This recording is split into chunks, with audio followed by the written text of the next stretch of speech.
Hello everyone, I am Rod and I am the game design instructor for the Academy of Entertainment Arts over at Dixie Hollins High School. If you are one of my students, it's Mr. Flowers to you, and welcome to this video tutorial. And welcome back to our GameMaker 2 tutorial for setting up the inventory, and this is part 5. In the last tutorial we went ahead and set up the controls for our cursor using the keyboard, and I'll go ahead and show that here. So if I hop in my inventory, I can, of course, move around my cursor. And if I have items in here, I can hover over them or whatever not. Okay. So in this one, we're going to look at how to set it up so that our mouse also controls the inventory's cursor. So first thing we want to do is make a spot in here capable of doing that. So make sure we are inside our object game here, and we're inside the draw event, and I'm going to scroll down to just after our draw inventory.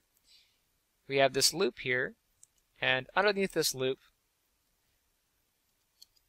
I'm going to make a new spot, and this is going to be draw cursor with mouse. Now, setting up the cursor for the mouse is a lot like setting up our inventory piece here, because we will need the loop in order to step through each box, because we want the inventory to check each box position in relation to our mouse pointer and then update the cursor to our mouse pointer. So we're going to take these two parts of the loop here. So I'm just going to go ahead and copy these two loop pieces, so both for loops. Go ahead and copy them off, and I will paste them where it says, where we just wrote draw cursor with mouse. So go ahead and set that back. Inside here, of course, I need that brace and my other brace. So our for loop, number of slots in the X, our for loop, IY, number of slots in the Y, and then the open brace for this loop, and then the closing brace of that loop and the closing brace of that one. Now inside of here, we're also going to need this var X, Y, and X1 and 2 and all that. And the reason for that is our mouse is actually using this same piece of code here, but this is a local volatile variable, so it will not exit this loop. If we try to write it in here, you'll actually see that. Let's go ahead and give that a shot. To talk to the mouse, all we got to do is say if mouse X, and you'll see that turns green, GameMaker variable. And we're going to check the boundary of each box. Each box is up here. So the left of the box is X1, the right of the box is X2, the top of the box is Y1, the bottom of the box is Y2. So my mouse's position, if my mouse is greater than the left position of the box, so if my mouse is greater than X1, and the mouse X is less than the right of the box, so X2, and the mouse Y is greater than the top of the box, that's Y1, and the mouse Y is less than the bottom of the box, so that's Y2. So if all this is true, and what that means is if our Y, or if our mouses, we'll use this window to help us. If our mouse is greater than the left corner of the box, or left side of the box, at the same time it is less than the right corner of the box, then it's inside, right? And we also check the upper bound. If we're inside here, if we are greater than the top and less than the bottom, because the bottom would be here, right? So we're not at that edge or not at that edge, then we're inside. So it's checking those 4 points. Are we in between these areas? If so, then we're just going to draw our cursor. So I'm going to go down here, and I'm going to say open brace, close brace, and I'm actually just going to copy this right here, the draw set color for the blue and the rectangle piece. So I'm going to go ahead and set those in there. And this will draw that box if our mouse is in it. Let's go ahead and run it.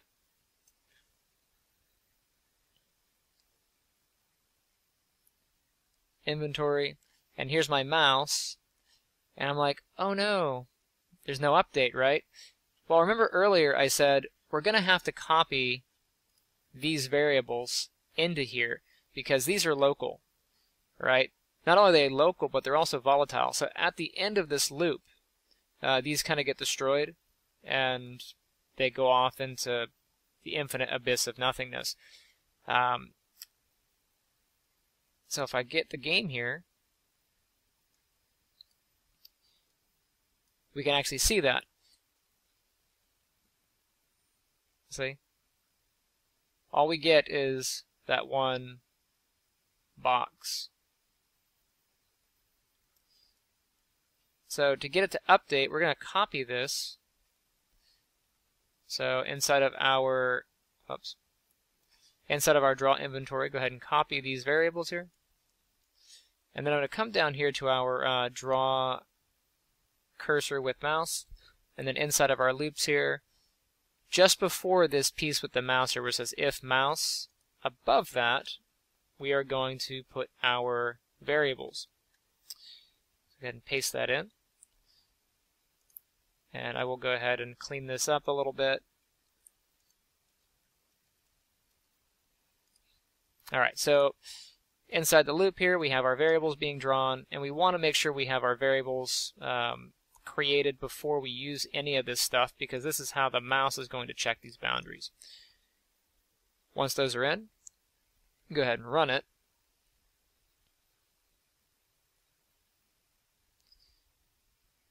And we should be able to hover our mouse over, and you can see that the box appears where the mouse is. But there are two boxes. There's the box being drawn here and the box being drawn here. And I can move this one or this one. We don't really want that. We want to have one cursor at a time. That way we don't get confused onto wherever they're at. We also don't want this to be able to draw outside of the box here. So what we're going to do is set up so that when the mouse is outside the box, then this cursor appears. But when the mouse enters the box, this cursor disappears and updates to the mouse. I'm going to go ahead and close this. Okay, so what we're going to do is we're going to set it up so that this piece of code runs only when the mouse is in the inventory screen. And this piece of code will run when the mouse is outside the inventory. So to do that, we need to create an if statement before this piece. So where it says draw cursor with mouse, I'm going to go under that. I'm going to say if. And then I'm going to go under that. I'm going to hit a brace. I'm going to tab all of this in. So from this brace up to the for loop. So see where we're at? Tab that in. And then after the for loop, I'm going to create a new brace. This one is closing to this if statement. And then I'm going to put an else here. So else, open brace. I'm going to tab all this in. The reset color is going to be by itself because that has to run regardless. And this piece of code, I'm going to go and grab that, tab that in, and then closing brace. So we're going to have if something, we're going to run the mouse code, else, if we're not using the mouse, we're going to draw using the cursor with the keyboard. And I'm going to put a comment here. Right here we say draw mouse, or draw cursor without mouse. I'm going to take that, and I'm going to put a comment just after this else. I'll call this draw cursor. You can say without mouse or with keyboard. I'll say with keyboard.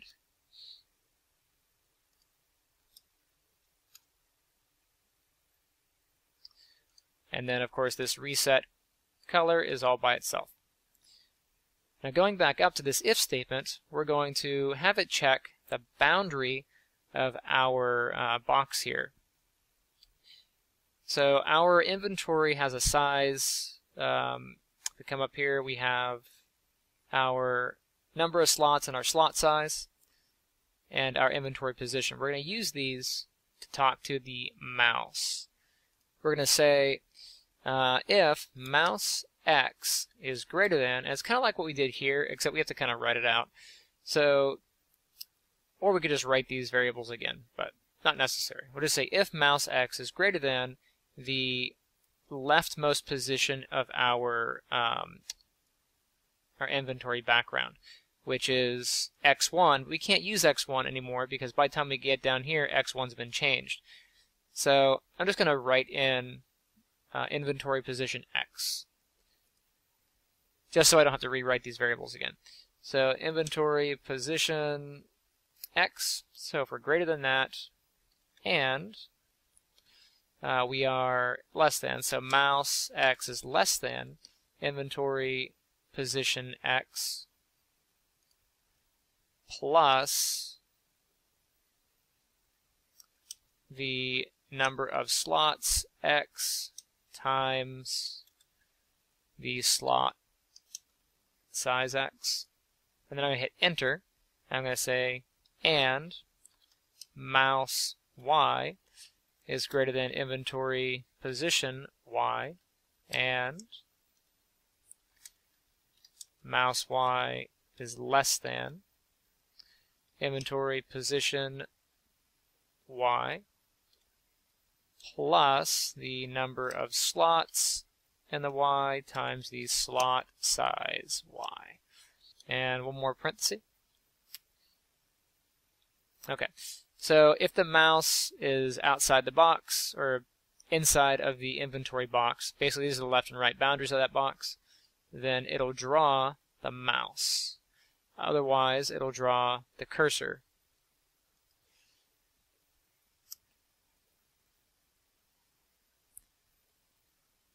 So let's go to our inventory, and if I put my mouse in here, you can see the cursor updates to the mouse, and if I leave, the cursor updates back to the cursor. Now, there is a bit of a jump here, so if I go into here, you see how the cursor's here, and then if I leave, it jumps back to the last position that we had it at when we were using the keyboard, which is fine. You can get around that and just deal with it, and it's not going to be that big of a deal. But it's a bit of a discontinuity, and that kind of bugs me. So what we can do is we can have it, whenever we enter the inventory, the position be the last place the mouse was when it left. And to do that, all we got to do is tell the cursor to update to the last known position. So I'm going to exit this, and I'm going to scroll down into the Draw Mouse with Cursor, or Draw Cursor with Mouse. Come down here to the If Mouse X and Y piece. I'm going to put a little comment on that just for our reference. We'll say if mouse is inside inventory slot. So if the mouse is inside the inventory slot, that way we know what this is. We're going to come into here, and after we draw our rectangle, make a new spot, and I'm going to say update cursor last position. And this is going to be inventory cursor X. We're just going to set that to the last iteration of the slot. So as the loop is going through and this piece becomes true, it's going to get whatever the last IX or IY value is. And this is the slot number. So inside of here, we're just going to say IX. And then we'll do inventory cursor Y. And that'll be IY. So now if we go ahead and run this,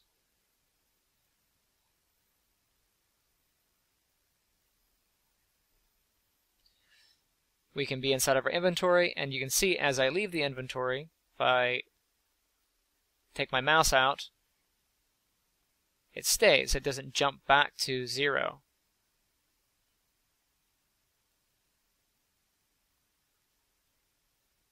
And if I go here and I toggle off and I move my mouse and I toggle back on, it's where the mouse used to be, which makes it more consistent. So if you're in here and you selected something and you're out, like if I grab this sword, for example, and I'm like, oh yeah, I wanted the sword, and then you exited. A little bit later, it's back on the sword. Or if you wanted the key, then when you go back in, it's on the key. Or if you wanted something over there and you go back in, it's over there. The guys are jumping, they're in the way. But there you go. So now we have the mouse, it works, it updates to everything. And we have the keyboard. We can, of course, use the keyboard. If we take the mouse off, we can use the keyboard in here, and that works too. Okay, so that's how to set up the mouse controls for the inventory. In the next tutorial, we'll look at how to drop items out of our inventory back into the real world. So go ahead and save your work. I hope this has been educational for you, and I will see you in the next video.